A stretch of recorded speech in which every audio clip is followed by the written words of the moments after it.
Fala galera, beleza? Hoje vou falar para vocês sobre as provas que aconteceram nas últimas semanas, especificamente ligadas ao Tour de France, ou seja, as provas preparatórias para os caras que vão correr. Então, Tour da Suíça, Critério do Dauphiné e outras provas um pouquinho menores.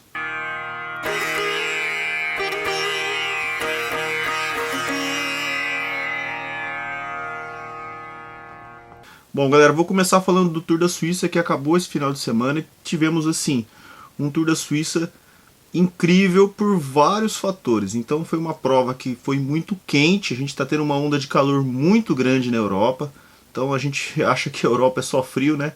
Então os caras com temperaturas próximas a 40 graus, correndo com gelo enfiado aqui atrás da camisa e infelizmente nós tivemos uma situação onde vários ciclistas tiveram que abandonar a prova devido a testar positivo para Covid.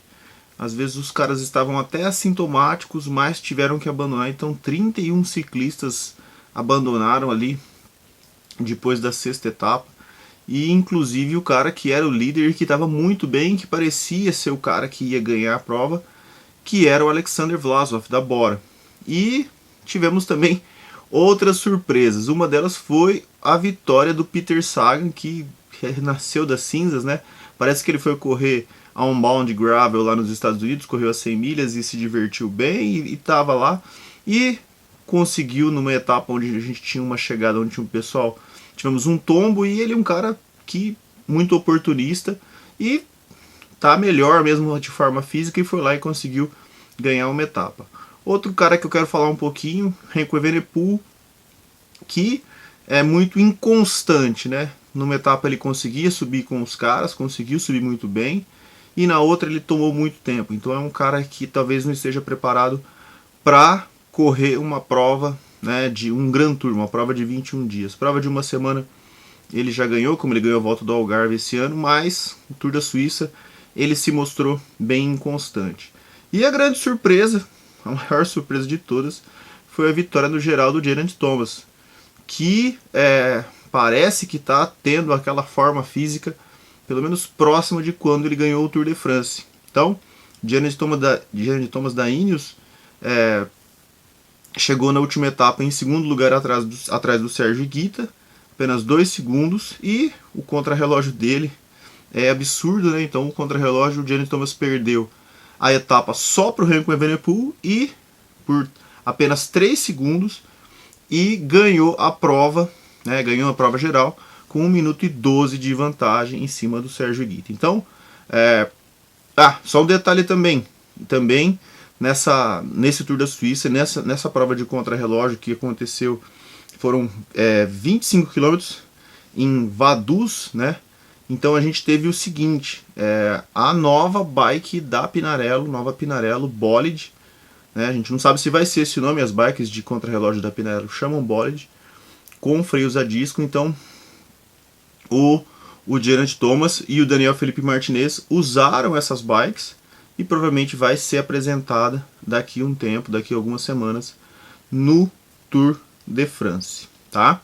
E o Geraint Thomas ganhou a prova geral e assim, era um cara que talvez nem era o plano C da Ineos para o Tour de France, né? O Tour de France que vai acontecer em algumas semanas, mas agora parece ser o plano A, porque a gente tem ele, o cara que está se mostrando melhor fisicamente nessas provas aí que nós tivemos. Outra coisa legal que nós tivemos nessa prova foi uma vitória do Thibaut Pinot, né? Que ganhou a 7ª etapa de uma forma muito legal, uma etapa de montanha daquele jeito dele, né, carismático, guerreiro, conseguiu ganhar a prova depois daquela, né, aquela vez que ele estava lá no Tour de France, se machucou, depois ele nunca conseguiu melhorar, ganhou uma etapa do Tour dos Alpes esse ano e agora conseguiu de novo ganhar uma etapa. Vários outros caras.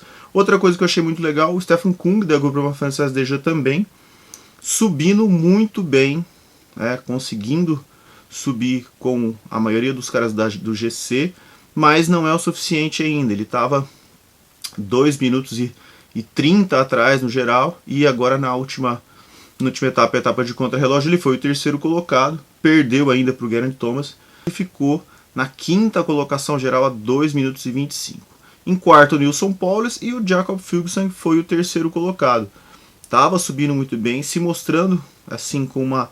Não é... O Jakob Fuglsang é um cara que vai muito bem nas clássicas, né? Ganhou o Giro de Lombardia, ganhou Liège-Bastogne-Liège, mas em provas de uma semana dificilmente ele consegue vencer. Mas tá naquela, tá tentando, né? Subir melhor. O contra-relógio dele infelizmente não é muito bom, e tentando conseguir alguns pontinhos aí para Israel Premier Tech. Bom, pessoal, então isso aí foi o Tour da Suíça, é tradicional. Então o Tour da Suíça e o critério no Dauphiné são as provas que os caras que estão se preparando para o Tour de France, eles usam para se preparar. Vamos falar um pouquinho do critério do Dauphiné, que o que acontece? Como o Tour de France e o critério do Dauphiné, eles geralmente têm etapas que são muito parecidas. Então o que vai acontecer?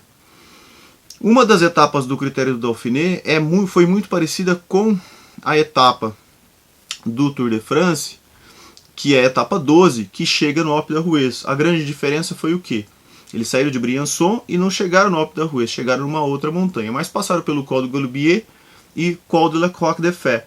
Então, essas características aí do critério do Dauphiné já ajudam os caras que vão correr o Tour de France a praticamente fazer o reconhecimento de etapa. E quando acaba a prova, eles já ficam lá reconhecendo algumas etapas-chave, algumas etapas de montanha. E o que aconteceu no critério do Dauphiné? Jumbo-Visma fez barba, cabelo e bigode. Ela só não ganhou todas as camisas, né? Mas a camisa verde por pontos, quem ganhou foi o Wout van Aert, né? Que o objetivo dele era ganhar a camisa verde. Não ganharam a camisa de Rei da Montanha. A camisa de Rei da Montanha foi do Pierre Rolland, nem a camisa branca, que foi do Tobias Johansen, da Uno X, que aliás é uma coisa muito legal a gente ver esse cara de uma equipe que não é uma equipe World Tour ganhar essa camisa branca aí. E a classificação geral, Primož Roglič e Jonas Vingegaard ganhando com uma margem muito grande. Não muito grande em tempo, mas quando você via as etapas, você via que eles estavam bem superiores aos outros caras que estavam ali para escalar. O terceiro colocado, Ben O'Connor, que foi quarto lugar o ano passado no Tour de France da G2R Citroën, foi muito bem, foi o que conseguiu chegar mais próximo deles. Uma coisa interessante, que muita gente achava que o Wout van Aert ele tinha... ele ia para ganhar a amarela. Gente, é muito complicado, porque o Van Aert, apesar de ser um cara que sobe muito bem, ele não consegue suportar uma sucessão de vários dias de montanhas. Então esse que é o problema. Vai num dia, ele até consegue subir bem, mas depois de uma sucessão de vários dias de montanha, ele já não consegue manter isso aí. Então, vamos supor que ele queira se tornar um cara de GC, ele tem que emagrecer mais, ele tem que mudar um pouquinho os treinos, perder massa muscular. E o objetivo dele não era a camisa amarela. A camisa amarela, o objetivo do time era plano A, Primož Roglič, plano B, Jonas Vingegaard. Inclusive chegaram de mão dada numa etapa, o Vingegaard ganhou a etapa, o Roglič não ganhou a etapa, mas ganhou geral. E com certeza vai ser a grande batalha. Jumbo-Visma, que com certeza tem a melhor equipe, contra o AE Emirates e o atual campeão do Tour de France, o Tadej Pogačar. O Tadej Pogačar resolveu, igual os anos anteriores, não correr nem o critério do Dauphiné, nem o Tour da Suíça, e foi correr o Tour da Eslovênia, que é do seu país natal, são apenas 5 etapas, e ele ganhou assim com o pé nas costas, né? Então a gente teve em uma das etapas ele chegando junto com o Rafael Majka, seu companheiro de equipe, e eles fazendo jockey pole para ver quem ganhava a etapa. Ele deixou o Majka ganhar, e ele ganhou 2 etapas de uma forma assim, né, bem fácil. Ele está andando muito bem, ele fez alguns treinos na Itália, então isso não foi divulgado no Strava, ele não mostra isso no Strava, mas parece que ele bateu o recorde de uma das subidas duras lá, em termos de tempo.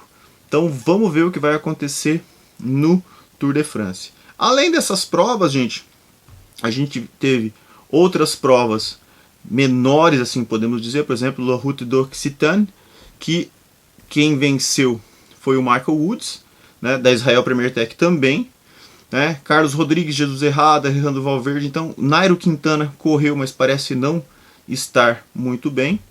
E aí a gente vai ter essas provas aí pré-Tour de France. O que vai acontecer então?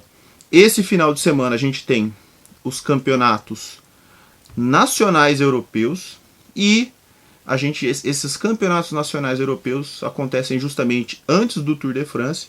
E para o Tour de France, os caras que vão ganhar esses campeonatos, né, também vai ter o campeonato nacional aqui no Brasil, eles vão com as camisas de campeão e toda a preparação para o maior evento de ciclismo da temporada, que a gente vai cobrir aqui com certeza no canal. Então antes de começar o Tour de France, vou fazer um vídeo falando das principais etapas. Vai ter etapa passando na região lá da Paris-Roubaix, vai ter etapa nos Alpes, vai ter etapa nos Pirineus, o contrarrelógio na 20ª etapa decisivo de 40,7 km.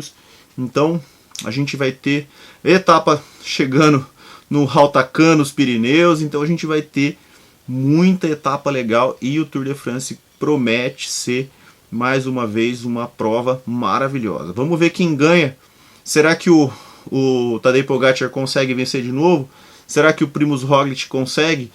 Quem serão os contenders aí? Deixa aqui embaixo já nos comentários aqui do canal pra gente ver o que vocês acham. Beleza, galera? Então é isso aí, um vídeo a respeito das provas pré-Tour de France para vocês, e nas próximas semanas vamos falar especificamente do Tour de France. Até o próximo vídeo. Abraço!